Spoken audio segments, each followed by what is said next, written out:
Winter. Yeah, know could what's be. coming, Ed. Yeah, what we had today didn't last very long, except Pocono, so you can still see some of our Pocono cams. A little bit of white on the ground. Take a look, 48 degrees, got 44, but it's inevitable as we're getting deeper into December, and as we've been talking about, looking like December is going to be a cold month. Typically is a cold month, but last December we had record warmth, so definitely closer to what's normal. And while it may not be record breaking, it's still going to be very, very chilly. And of course, anytime you get precipitation, and we're getting into a bit more active pattern here, as you know, we had talked so much about drought, but it seems like there's plenty of opportunities for moisture to be thrown into some of this colder air.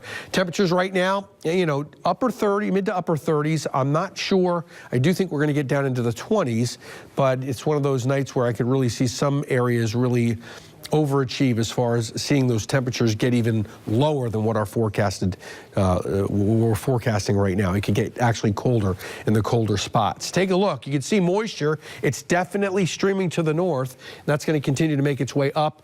And I think as we see things unfold, that moisture will overspread the area. Take a look at the future SATRAD.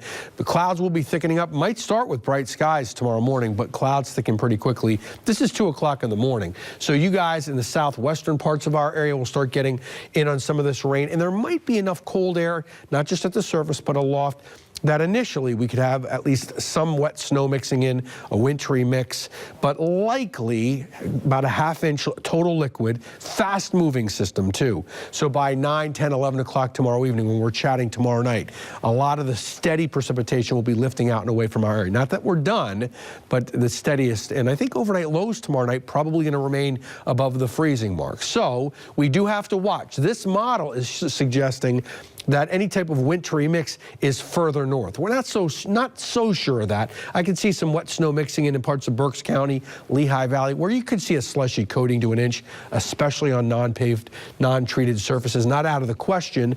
If it would quickly go over to rain, that wouldn't be a shock either. But all that said, it quickly moves away. I mean, it's a real fast mover. So we're going to have to watch very quickly and watch it together. Take a look at some of the models. You're suggesting, this is the one that I just showed you. That's suggesting that here, at least in the Lehigh Valley, talking about mainly rain, not seeing any snow mix in there, but I'm not so sure of that. Canadian suggests about 2/10 of an inch of snow. The NAM is suggesting around an inch. The Euro and GFS around a ½ inch. So again, we'll have to watch the concrete, the macadam, the pavement, generally not that cold. We are going to dip below the freezing mark tonight. You can see this is what we're thinking, that in generally the Berks Lehigh Valley area, slushy coating to an inch, but mainly rain. But if it comes down hard enough, it drags some of that cold air down, and we could see some wet snow again, especially untreated surfaces. A narrow band, Schuylkill, Carbon, Monroe, back into just in the southern, northern parts of Warren County, 1 to 3 inches and some rain. And then there's going to be a kind of a sweet spot where you talk about Poconos and possibly the northern parts of the, whether it's Carbon, Monroe, back into Pike and Wayne counties, could be talking about 3 to 5 inches of snow, where it just remains wet snow there. Partly cloudy, chilly. 43 degrees going to be your daytime high. Again, turns out cloudy, some rain and snow arriving, I think afternoon, 2 to 3. By 10, 11 o'clock tomorrow night, the heaviest and steadiest precipitation moving away, but not before leaving a small accumulation. And to the north, maybe all wet snow, so we'll have to watch. Lingering shower Wednesday morning. Thursday, a rain or snow shower. Friday, could see a couple of snow showers, maybe a rain shower there too. And again, look at every day. There's an opportunity at least for something, even if it's light. So stay tuned. We'll be watching that carefully. Very good. All right, have a good night. All right. Thanks, Ed. Sports is next.